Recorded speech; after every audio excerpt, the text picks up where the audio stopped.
like a butterfly.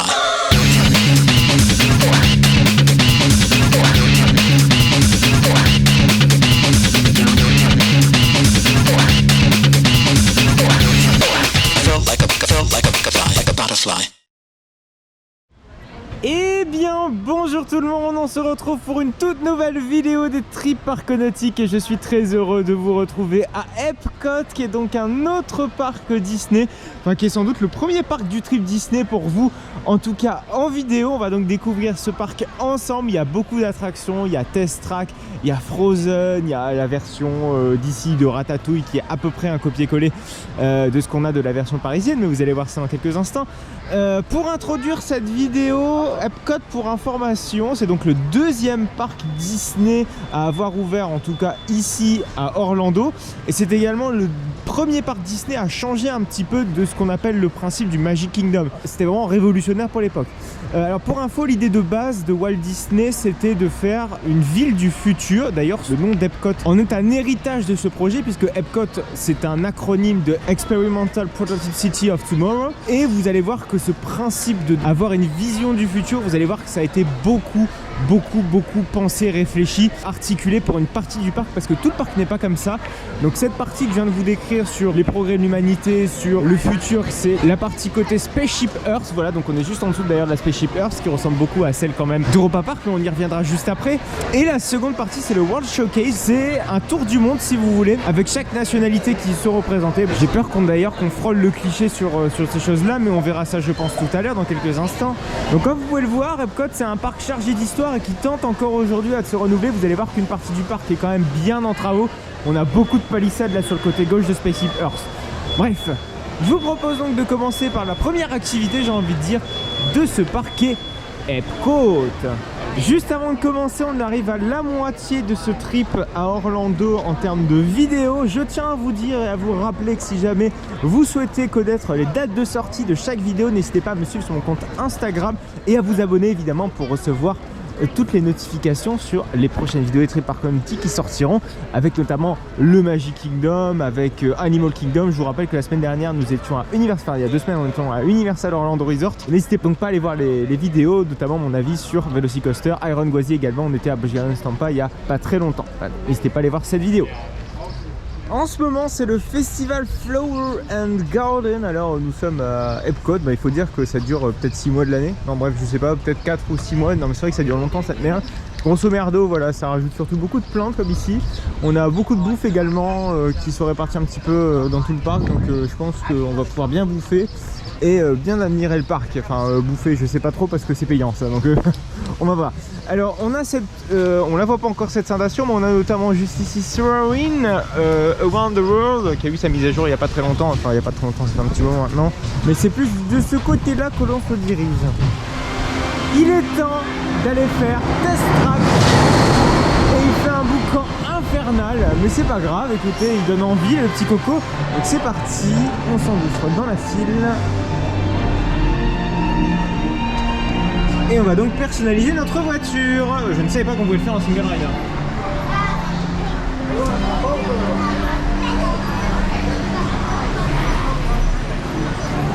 On est parti pour Test Track.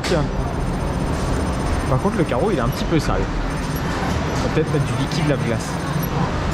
The seatbelt check is around the corner. For your safety, remain seated with your seatbelt fastened in your hands, arms, feet, and legs inside the vehicle at all times.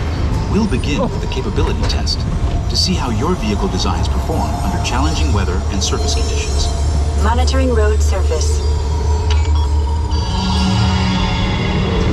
Connecting to OnStar. Commencing SimCar off-road and extreme weather sequence.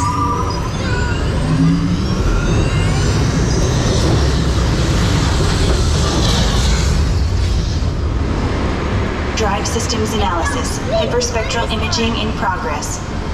Calculating total enviro impact. Commencing responsiveness test. Ah oui. Eh, c'est violent quand même. Je pensais pas que ça allait si vite. Automated crash avoidance technology disengaged. Here comes the final test. Energizing for power test.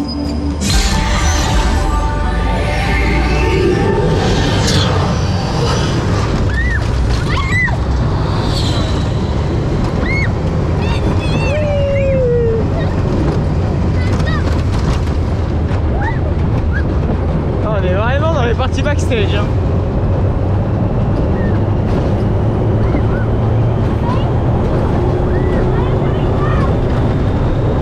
Et on va très vite.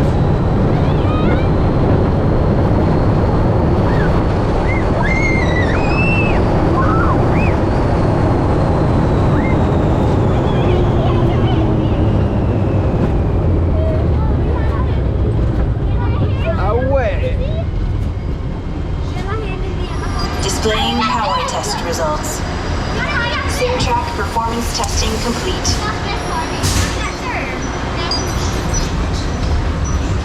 Please watch your step as you exit, and remember to take all your personal belongings with you.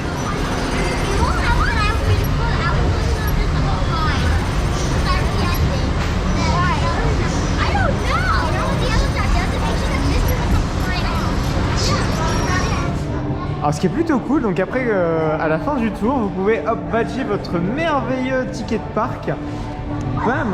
Et vous pouvez retrouver le score de votre voiture. Là c'est la mienne qui a fait 206 points avec ses caractéristiques, ces 4 caractéristiques qu'on met à l'épreuve justement durant le ride. Alors vous pouvez encore aller plus loin dans le délire, c'est-à-dire créer une sorte de petite publicité pour mettre en valeur, si vous voulez, la voiture que vous avez construite juste avant. Je trouve ça super fun. Allez hop, on va choisir, bam, visionner. Donc ça va être ma merveilleuse publicité. Je sais pas si je vais le recevoir sur mon photopass. Oh que c'est kitsch.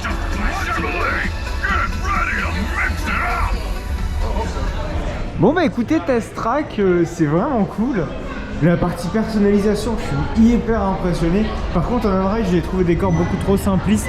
J'avais déjà vu une on-ride de la première version de Test Track et c'était quand même carrément plus cool.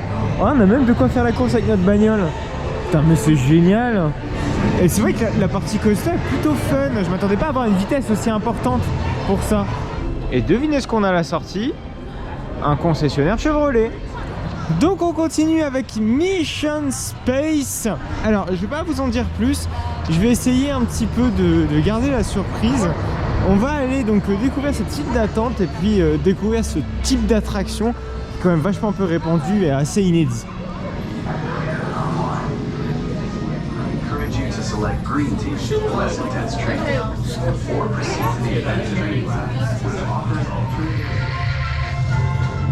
Welcome to the International Space Training Center. Attention astronaut candidates. You have selected Green Team, less intense training. However, if you are made uncomfortable by enclosed dark spaces or simulators, you may exit the flight training area now.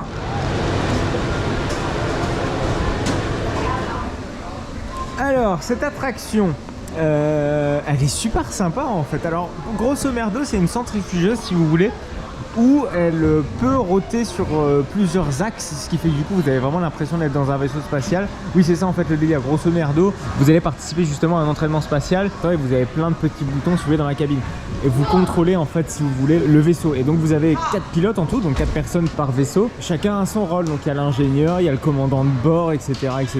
et chacun a ses propres rôles. Le problème c'est que voilà, on explique très bien en quoi ça consiste au début, mais le problème c'est que vu qu'on découvre la cabine la première fois, j'avoue avoir seulement capté 2-3 petites choses seulement à la fin de mon premier tour. Peut-être qu'en refaisant un deuxième je comprendrai plus vite, mais j'en doute fort. Donc Mission Space en soi c'est un truc vraiment cool, mais il faut vraiment tryharder le truc pour comprendre en fait, enfin pour comprendre tous les petits tenants et les aboutissants. C'est un truc hyper détaillé, hyper kiffant.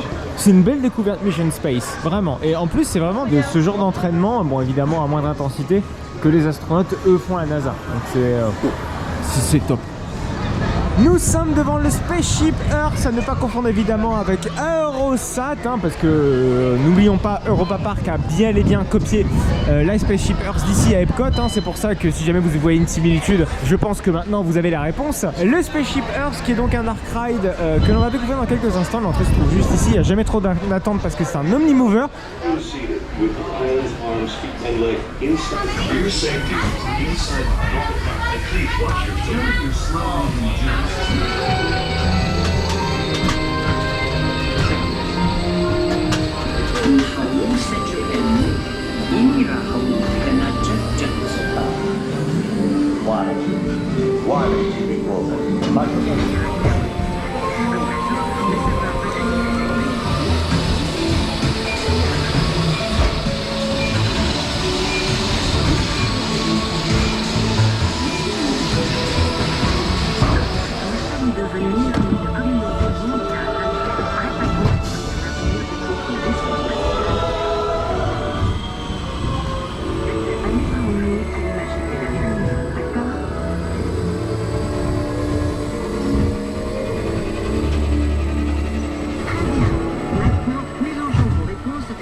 Alors à la fin de Spaceship Earth, on est dans cette scène là parce qu'on peut déjà avoir notre photo gratuitement en rentrant notre adresse email et puis on envoie automatiquement.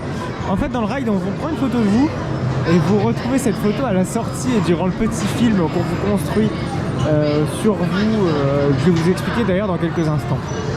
Alors grosso modo le principe de Spaceship Earth, au début en fait du ride vous avez donc une partie dark ride, en fait c'est tout un dark ride hein, littéralement, où vous montez en spirale tout en haut de la Spaceship Earth et c'est sur en fait si vous voulez les progrès de l'humanité, on voit les progrès de l'humanité en matière de communication et à la fin de cela il y a une petite transition et vous descendez donc la Spaceship Earth en spirale et on fait tout un speech là sortez les violons, maintenant que le passé est terminé, le présent c'est vous qui le construisez, blablabla, enfin vous construisez le futur. Et ce futur en fait vous le construisez entre guillemets via un petit questionnaire, via un écran tactile qui se situe donc dans votre wagonnet et en fonction en fait des réponses que vous donnerez, il vous passe un petit film qui en fait est ni plus ni moins que des séquences en fait qui ont été sélectionnées en fonction de vos réponses apportées au questionnaire. C'est un truc assez kitsch quand même, mais super bien ficelé pour un truc aussi vieux. De mémoire, il date de l'ouverture du parc, c'est-à-dire 1985.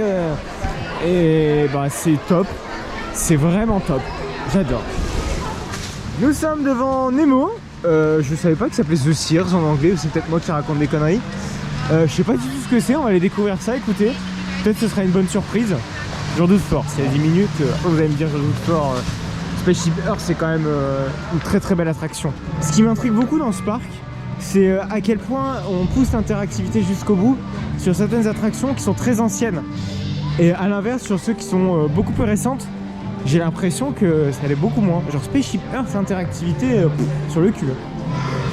Ah oui, et puis quand je dis que je ne sais pas ce que c'est, que ce dont j'en suis sûr, c'est que c'est pas du tout Crush Coaster. Hein. On n'a pas à faire un spinning coaster morin zoneux. Eh ben ok, j'ai ma réponse. C'est un omnimover. Alors Nemo, bon c'est un dark ride omnimover assez nul en soi, c'est pas terrible. La seule scène qui vaut le coup entre guillemets, avec de gros guillemets, la petite scène avec si vous voulez la projection de Nemo si vous voulez dans l'aquarium. 2-3 petits effets cool, mais en soi si vous n'avez pas le temps de le faire, Exit to the Future World j'ai envie de dire.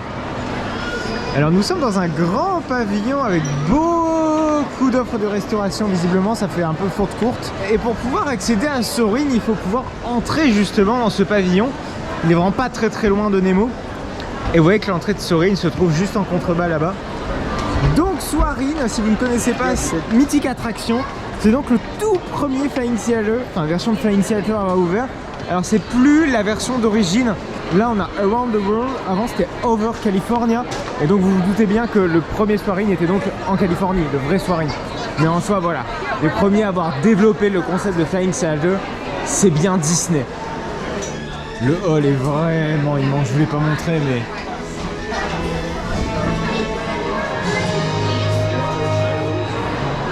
Alors le résultat de Soarine, j'avoue ne pas avoir eu un gros coup de cœur pour celui-ci. Il faut dire que maintenant il y a eu beaucoup d'évolutions quand même sur les Flying Theater, mais il a le mérite quand même d'être en très bon état et d'avoir encore ses effets. Enfin tout est beau en fait, tout est bon en fait pour que cette version du Flying Theater marche. Par contre pour moi il y a des gros défauts. Le premier, c'est qu'on voit les pieds de tout le monde. Vous êtes à la verticale, vous voyez les pieds de vos voisins d'en haut et c'est vachement chiant et pas très super esthétique. Ça c'est pour moi le plus gros défaut. On voit quand même les bordures d'écran, c'est-à-dire si on tourne la tête on voit les gens, enfin bref. Par contre gros point positif, c'est le ride system. Alors même s'il a des défauts, j'ai trouvé super stylé comme ça de faire un genre de décollage comme ça. Et il y a des scènes mais plutôt bien foutues, magnifiques. Avec l'avion, la toute dernière scène également quand on revient sur Epcot, j'ai trouvé ça très intelligent. Donc il y a de bonnes idées, mais il y a des défauts. Pour moi, rien ne vaut un autre Flying Theater qui est dans un autre parc de ce resort. Mais ça, vous le saurez durant la vidéo d'Animal Kingdom.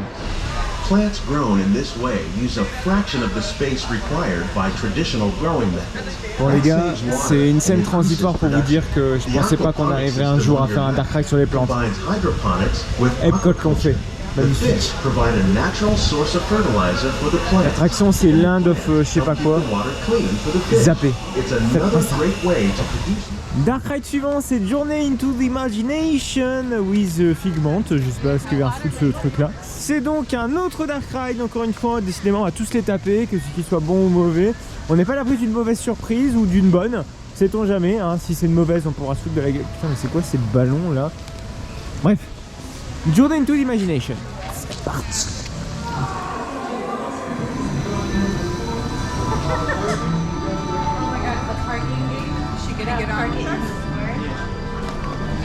Welcome to our special drive-through open house.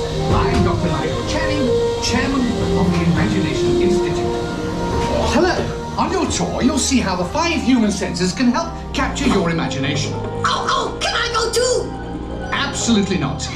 Figment? I thought I told you not to interfere. But you've got it wrong, Doc. It's not about listening with your ears. Scientific, figment-free manner. The things we see with our eyes can control the eyes of the imagination. So let the good times roll. Woohoo! You win 1 cent. Figment, don't! Doc, it's exactly what I imagined. You said it, Doc. Imagination is a blast.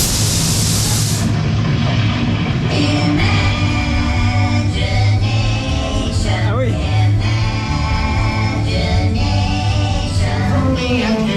Clin d'œil à Space Mountain ou l'inverse.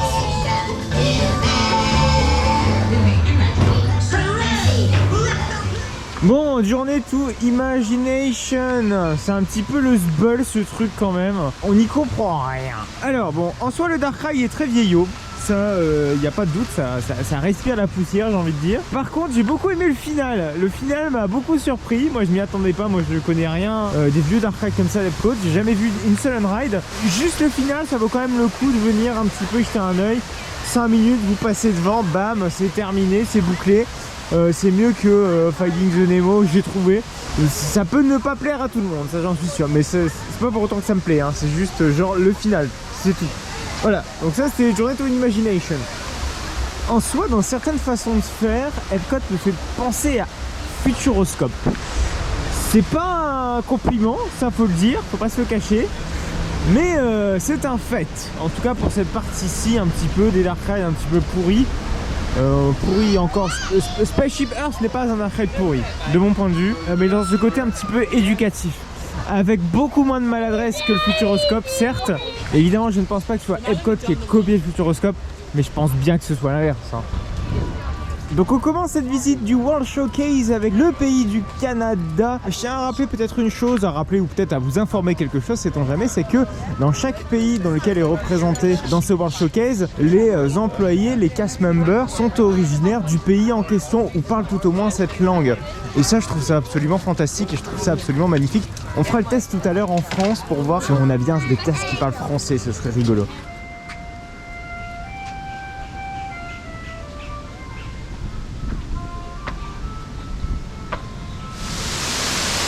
Bon, du coup on va aller voir l'attraction de la zone Canada qui est donc Far and Ride. Ça a l'air d'être un cinéma 360, on va voir ça.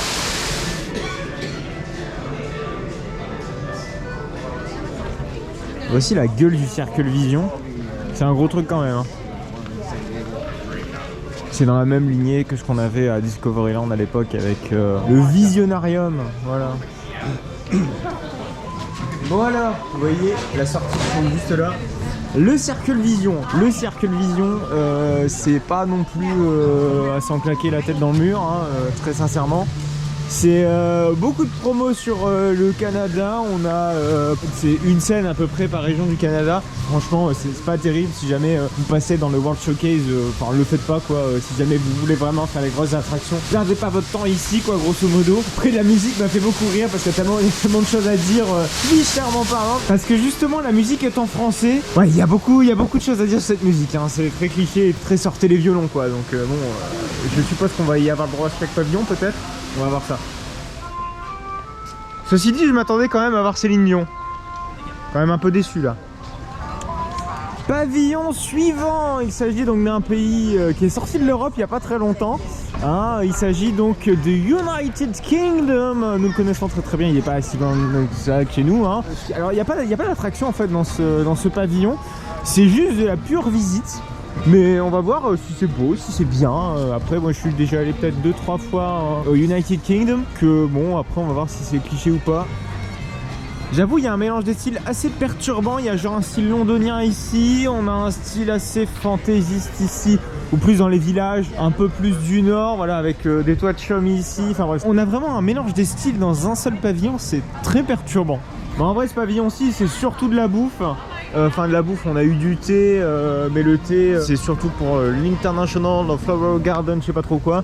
Ça nous intéresse pas trop, sachant que voilà, les produits anglo-saxons sont quand même vachement accessibles pour nous Européens, donc ça nous étonne pas trop. Hein. Par contre ce coin-ci est peut-être très joli, j'aime beaucoup. Alors chaque bâtiment ne fait pas carton-pâte, ça c'est quand même vachement cool.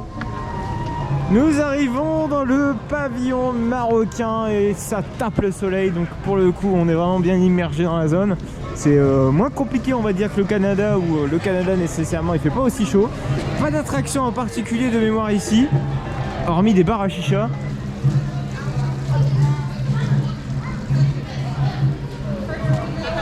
Les assiettes accrochées au mur, ça me fait penser vraiment au Palais du Génie à Olivier Belgium.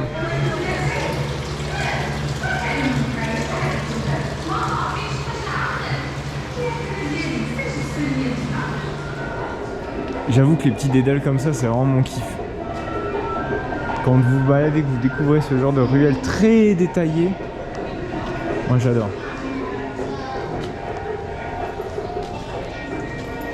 Après, il y avait une galerie d'art qui était juste à la gauche, là, dans le bâtiment juste à gauche, mais les galeries d'art n'étaient pas ouvertes. Alors, le Japon. Oh, regardez des produits japonais. Oh, ça donne envie de manger japonais tout ça. Je suppose que ça va coûter une fortune, 3 $. Un peu plus de 3 $ du coup. Oh, ça ce n'est pas que typiquement japonais, ça c'est vraiment asiate. C'est les équivalents de Mikado si vous voulez en Asie.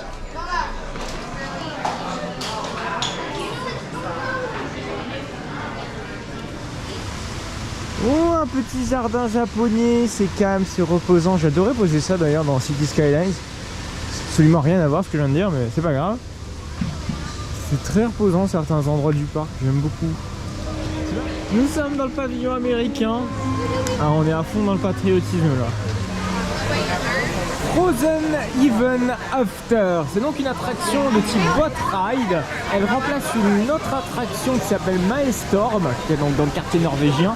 On va aller voir un petit peu ce qu'elle a dans le ventre. Frozen et l'attraction, les deux en fait.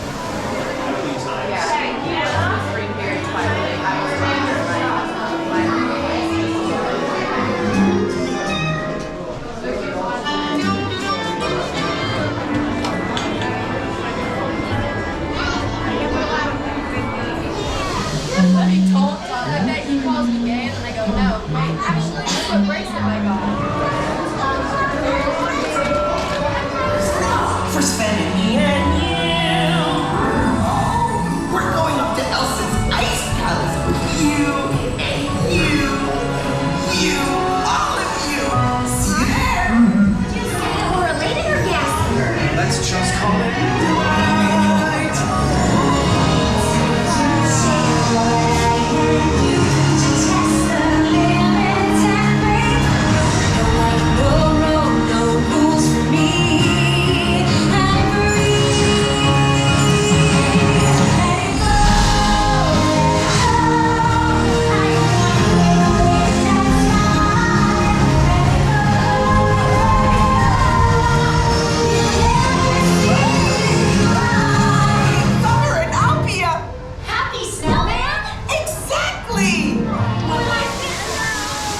Bon écoutez, compte rendu de Frozen, bah c'est pas terrible hein. C'est même vachement nul, je vais pas vous le cacher. On sent bien que c'est une réhabilitation un peu à l'arrache, un Milestorm on le rappelle. Bon ok, les animatroniques sont bons, ça y a pas trop de soucis là-dessus.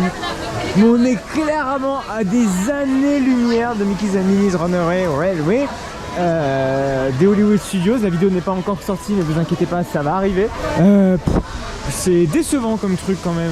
Si on a ça à Paris, parce que ça c'est prévu pour Paris, hein, eh ben on n'est pas prêt de faire remonter le resort. Hein. Pour moi, ce qu'il faut à Paris, alors sans demander le Rise of the Resistance parce que j'ai compris qu'on l'aurait jamais, c'est juste un Mickey's and Minnie's Runaway Railway. Juste ça. Cette attraction est énorme. Et bref, je suis en train de vous teaser en fait la vidéo Hollywood Studios, mais vraiment, allez la voir quand elle sortira. Abonnez-vous. Je peux pas me décoller l'image du fait que ce truc est à Europa Park. Vous savez, c'est l'église scandinave qui se trouve juste à côté de Fjord Rafting. Nous arrivons dans un pavillon, quartier, tout ce que vous voulez. C'est vrai que le mot quartier on l'utilise beaucoup à Europa Park, mais bon ici il faut employer le mot pavillon, sinon je vais engueuler. Par le Disney fan surtout. Alors le pavillon juste en face, c'est la France et on va un petit peu y passer vraiment de fond en comble parce que bon c'est une nationalité qu'on connaît tous très bien ici, vous qui regardez cette vidéo. Même les Belges, je suis sûr, vous allez voir tous les clichés qu'il y a. Alors bon, je pense que surtout, hein, c'est le style haussmannien qui a été représenté ici. On reconnaît bien les immeubles du style parisien. On a là-bas, je vois une sorte de bouche de métro très bizarre. Mais là-dedans, on a une attraction, et oui, ce qui n'est pas toujours le cas dans certains pavillons du World Showcase, c'est Rémi's Ratatouille Adventure. On a la Belle et la Bête qui sont juste ici. C'est merveilleux. Grande première aujourd'hui, on fait 800 bornes en 3 pas. Paris, la Provence, magnifique. Nous sommes dans le truc qui est censé représenter les halles. Il y a une chose qui frappe surtout, c'est que ça pue le fromage. On sent qu'ils n'ont pas eu trop la licence là. Monsieur Paul, on joue sur les mots. Au passage, juste à côté, là, on a les télécabines qui nous permettent d'aller directement à Hollywood Studios. Si jamais vous souhaitez aller voir la vidéo de Hollywood Studios et qu'elle est déjà sortie, n'hésitez donc pas à cliquer sur le petit i en haut à droite. Et sinon, à vous abonner évidemment pour ne pas manquer la vidéo sur les Hollywood Studios. Donc c'est parti pour Ratatouille. Ratatouille qui est donc juste à notre gauche. Alors bon, faut préciser quand même également que je suis un sacré escroc parce que j'ai jamais fait la version parisienne. Alors que quand même Disneyland Paris n'est pas très loin de chez moi hein, mais en même temps vu le prix que pratique le parc à Paris, donc Ratatouille Adventure il est juste ici, on va aller le faire, la ligne commence par ici.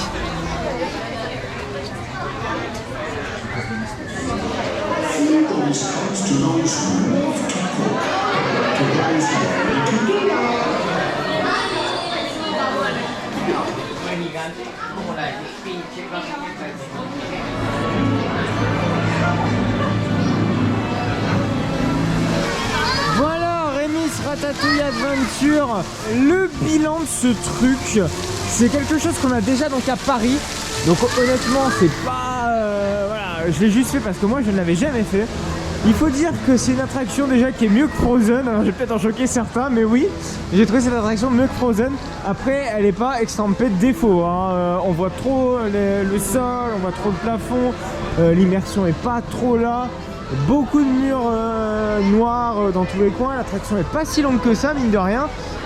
Face à Mickey's and Minnie's Runaway Railway, on est quand même à des années-lumière quand même. Hein. Et surtout que l'attraction a quand même ouvert plus récemment celle-ci que Mickey's and Minnie's Runaway Railway. Voilà, j'espère que j'ai été assez concis dans mon avis parce qu'après voilà, c'est l'attraction que vous connaissez, j'ai pas fait d'un ride, j'ai préféré profiter moi de mon ressenti, mais je sais que vous tous qui me regardez, vous avez déjà fait cette attraction. Je sais pas si je retournerai à Paris du coup pour aller faire ça, ça m'enchante pas on va dire. Bon, je viens d'apprendre quelque chose à propos justement de ce programme de cast members qui viennent travailler donc ici de nationalité française. Le programme a été temporairement suspendu avec le Covid et il va reprendre donc désormais imminemment. C'est pour ça que moi personnellement je n'ai croisé absolument personne. J'ai essayé de tenter, j'avoue que je me suis fait recaler, c'est dommage. C'est pour moi aussi ce qui fait un petit peu le charme d'Epcot et malheureusement, enfin c'est ce que j'avais hâte aussi de découvrir d'Epcot et malheureusement c'est ce que je ne pourrais pas découvrir d'Epcot. Ça m'emmerde. Next pavillon, le pavillon italien. Le pavillon italien, on le reconnaît avec le Campanile notamment. Le Campanile qui a été reproduit également à Ferrariland à Barcelone. Bah, cette zone-ci me fait vachement penser, c'est pareil à celle d'Europa Park. C'est beaucoup d'éléments qu'on retrouve dans plein de parcs qui ont essayé voilà, justement de faire une zone thématique Italie avec une architecture assez typique globalement de ce qu'on peut retrouver en Italie. Franchement, c'est appréciable. Regardez les statues et tout, c'est mignon. Nous arrivons donc en Allemagne. L'Allemagne, hein, bon, on connaît pareil tout aussi bien. C'est vrai qu'il y a beaucoup de pays européens quand même. Mais bon, il faut quand même avouer qu'on a une certaine diversité culturelle assez impressionnante en Europe. Ce style, j'avoue, me dit pas grand chose, hormis peut-être du côté frontière franco-allemande, à la limite, vous savez, niveau Alsace, tout ça. Ça me fait beaucoup penser à un style très fantaisiste. Ah, là par contre, oui, là on est d'accord. Oui, là, oui, je reconnais très bien ce style. C'est sur ce merveilleux coucher de soleil avec le beau spectacle nocturne qui va commencer dans quelques instants que l'on s'insère dans la zone China. La zone China qui a beaucoup d'air de ce qu'a fait Phantasialand et puis Voltaventura, voilà. C'est très beau, très joli. Oh. Moi j'aime beaucoup généralement les zones China et je trouve qu'il y a extrêmement peu de parcs qui n'ont pas réussi leur zone China. En général, souvent, je pense notamment à Phantasialand et puis Epcot aussi. Epcot, c'est vrai que j'ai oublié de le préciser, mais généralement, pour appeler à la construction de leur zone du World Showcase, Epcot fait souvent appel à des artisans locaux, à des artisans qui s'y connaissent là-dedans, et en tout cas dans l'architecture en question. Et c'est ce qu'a fait Phantasialand également pour la construction de sa zone China, qui est très ancienne. Elle date peut-être des années 80, ce qui est quand même pas mal, hein, et elle ne vieillit pas, je trouve, cette zone China à Phantasialand. Avant de se quitter, je tenais à faire un point sur ce que je venais de voir, c'est Harmonious. C'est le show nocturne d'Epcot. Alors là, vous ne voyez rien littéralement parce que je n'ai rien filmé, j'ai voulu profiter absolument du moment. Si jamais vous souhaitez voir à quoi ça ressemble, n'hésitez surtout pas à aller le voir. Ou à venir tout simplement à Epcot parce que ce show est juste fou. Auparavant, mon show préféré nocturne, c'était Fiesta Ventura. Je crois que maintenant, c'est Harmonious. Largement Harmonious. Vraiment, il est... Waouh! Tous les tableaux sont beaux, il y a un beau final, il utilise absolument tout le World Showcase que vous voyez, il y a tout autour. Des effets sur tout le World Showcase, des effets de lumière, des effets de feux d'artifice de partout. J'adore, merci mamie qui fait son créneau derrière. Et voilà, c'est la fin de cette vidéo à Epcot. J'étais très heureux de pouvoir vous la faire. Alors, petit compte rendu d'Epcot avant de se quitter, excusez-moi. Epcot, c'est un parc très vieillissant dans l'ensemble, surtout sur la première partie là au niveau du Spaceship Earth, etc., au niveau des Dark Rides, etc. Ça pêche un petit peu de ce côté-ci, mais Epcot est justement en grande refonte de cette partie-ci. J'espère qu'en tout cas tout va bien se passer et que le parc va pouvoir un petit peu s'améliorer. Deuxième chose, c'est qu'on a les Gardiens de la Galaxie qui ouvrent dans 2 semaines à l'heure où je tourne cette vidéo. Je ne serai malheureusement pas là pour pouvoir la tester et donc nécessairement d'avoir un avis. Donc à l'heure où vous voyez cette vidéo, les Gardiens de la Galaxie sont déjà là. Donc n'hésitez pas, pourquoi pas, aller voir d'autres avis, sans doute anglo-saxons, parce que je sais pas, je pense que la communauté française va mettre un petit peu de temps à réagir entre guillemets, parce que bon, les États-Unis, mine de rien, c'est pas la porte à côté. Pour ce qui est du World Showcase, le World Showcase est vraiment cool. Par contre, ça manque quand même d'attractions sur ce côté-ci, on se fait un petit peu chier si jamais on peut pas y explorer de fond en comble. C'est dommage. Pour moi, Epcot n'est pas encore un vrai parc d'attractions. Vous voyez le truc ? Pour moi, c'est encore un petit peu à la ramasse, c'est dans son siècle, j'ai l'impression, mais plus au 21e. On sent quand même beaucoup d'inspiration de la part des parcs européens sur Epcot, hein. On l'a vu avec le World Showcase, avec Europa Park, voilà, qui a un petit peu pompé le concept, ne serait-ce que de faire, si vous voulez, plusieurs pavillons. On a le Spaceship Earth, évidemment. Mais voilà, grosso merdo, je trouve que c'est pas la meilleure inspiration parce que c'est pas un parc, moi, personnellement, que j'ai très apprécié. Je vais être très honnête, les attractions proposées, pour moi il y a un coup de cœur, c'est Spaceship Earth, et oui, alors que c'est quand même une grande attraction. Mission Space c'est bien, c'est pareil. En fait on a toujours du bien, mais jamais l'excellence. Alors qu'aux autres parcs qui vont bientôt arriver, par exemple dans 2 semaines, Hollywood Studios, n'oubliez pas de vous abonner puisqu'il va y avoir une vidéo Hollywood Studios et là, il y a eu des trucs excellents, notamment Rise of the Resistance. Avant de se quitter, j'aimerais vous remercier pour votre fidélité à me suivre sur mes vidéos. On est presque à la moitié de cette série. Merci à vous. Dans 2 semaines, les Hollywood Studios, je le rappelle. N'hésitez surtout pas à me suivre sur mon compte Instagram pour avoir le planning de sortie des vidéos. N'hésitez également pas à me retrouver sur Twitter et Utip. Tous les liens de mes réseaux sociaux se trouvent dans la description de cette vidéo. N'oubliez surtout pas, je sors des vidéos toutes les semaines, le mercredi et le samedi à 14 h. Merci à vous. Allez, à plus tard.